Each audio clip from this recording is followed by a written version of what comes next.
Hey, what's up? Thank you so much for joining. I appreciate you hopping on here with me. My name is Coach Indy, and I want to talk to you about why eating healthy is not as costly as you think. This comes up a lot. A lot of people think that, oh my God, if the last time I started eating healthy, like my grocery bill was so high, and I just threw a lot of food away. So if you struggle with the mindset that eating healthy is, excuse me, is going to cost you an arm and a leg, and it's kind of kept you from grocery shopping healthy, um, and you feel like it's one of those things that you can't just quite get over, and so you do want to get over it and have a better mindset, or just feel or just be proven that eating healthy is not as costly as you think. So,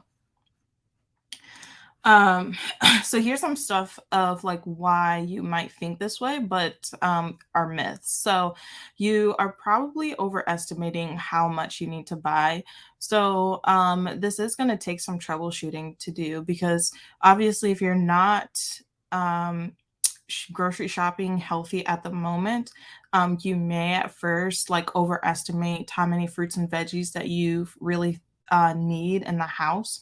Um, and so, my best advice is just buy one or two veggies and just buy one or two fruits, in addition to what you are already purchasing, and not a whole lot more, because trying to buy like the whole grocery store is, obviously going to be too much food and going to add to your grocery bill. But this is a mistake that I made when I first got onto my health and fitness journey. So if you have struggled with grocery shopping healthy, then let me know down in the comments below and put hashtag struggle. By the way, if you are here watching right now, then hashtag here. If you are watching this on replay, then hashtag replay. But you also may just be buying like way too much fresh food.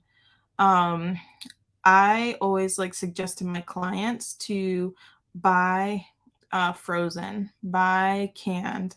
Like at my Kroger, there's a lot of canned organic veggies. So it's still going to be really good for you, but it's going to last you longer and it's going to be there waiting for when you're ready. And frozen veggies is another way that I've saved money because then I'm not just throwing away broccoli that's gone bad. So buy canned, buy frozen, only buy a couple of fruits and veggies. Don't try to buy like a whole bunch of fruits and veggies when you're first starting out, and just know that it's going to take some troubleshooting. But also, you're probably still buying the same junk food that you were buying before. And so you can't take the old ways with you, the old habits, and then like try to just pack on the healthy ones on top of it. Obviously, that's going to add to your bill, because if you're buying the exact same stuff that you were bringing into the house before and then you're adding to it, then yes, your grocery bill is going to be higher trying to add on the healthy food items. So you're going to want to not buy the cookies, not buy the chips, and not bring in the junk food into the house. This is another thing that I struggled with as well. So again, if you struggled with this, then hashtag struggle down below.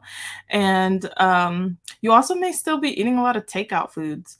Um, and so I know that it's like a joke, like a meme that I've seen before, and it was like, um, you spend hours grocery shopping and then you don't even have the energy to cook. So you're like, want to order pizza?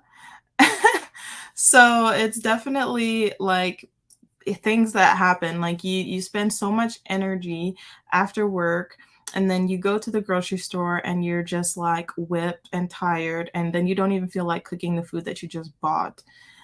So maybe you're still doing the takeout even after you just bought grocery, which is obviously going to add to your grocery bill. Then Where you shop matters. So obviously, like Aldi's is going to maybe be softer on your budget, or if you do e-couponing at Kroger, then that's going to help with your budget. Compared to, like, for instance, I know like Giant Eagle can be a little bit more expensive. Like Trader Joe's can be a little bit more expensive. You know, there's going to be certain stores that are going to cost you more. So be careful where you're shopping, and then also how you're shopping too, because you could do like curbside pickup, for instance, or you could do grocery delivery. Um, or you could also make a grocery list. And if you're sticking to your grocery list and being compliant with your grocery list, then you're not going to be like as distracted. If you're doing online shopping or curbside pickup, then that's another way to avoid distractions of junk food. Like, because you can just literally click on the things that you want, add them to your cart online, and then check out without having to go into the aisles and be like, "Oh my god, there's some Doritos," and then grab it and put it in your cart when you're actually at the store. You don't have that temptation when you're not in person. And then savvy savings I have on here because I used to be a couponer. So this is more so of like people who might work part time or be stay at home moms. I was a stay at home mom for 6 years. So if you have the time, because this it can be time consuming, then couponing is going to be really good for your non food items, because typically there's not coupons for fresh produce and like fresh fruit, fresh veggies. So any coupons for food, you're going to mostly find for processed foods. So I don't recommend using coupons for food, because I only found that it encouraged me to buy more processed foods. However, I will say that using coupons for household products that you already use, such as like maybe Tide or um, dish soap or other like cleaning products or things for your house, is going to be softer on your budget, so that you do have more money to spend on your fresh produce. And then the other thing that I want to talk about too is like just thinking more like long-term health versus short-term health. Because if you don't make time for your health, then you're going to be forced to make time for your illness. And so, me working as a nurse in the hospital full time, then I see people that are there for preventable diseases, 100% preventable diseases, and uh, most Americans die from heart disease, which can definitely be preventable if you aren't eating badly. So just kind of have to also like switch your mindset of like long term. This is what's going to be better off for me, so that I'm not um, in the hospital, or in a nursing home, or paying for all these medical bills, or on a bunch of medication. So I hope that this helped.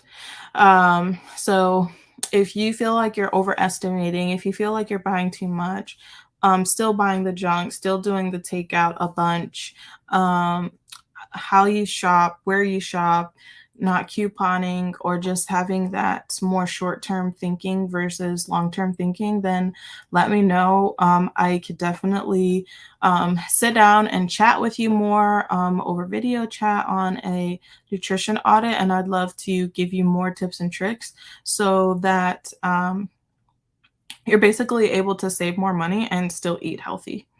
So, let me know your biggest takeaway down below, and I will catch you guys on my next live. I have some really good topics coming up here soon. So stay tuned for those. And remember that it's faith, consistency, and hard work that will get you to your goals. And that I hope that you guys have a great day. This is Coach Indy signing out. Bye.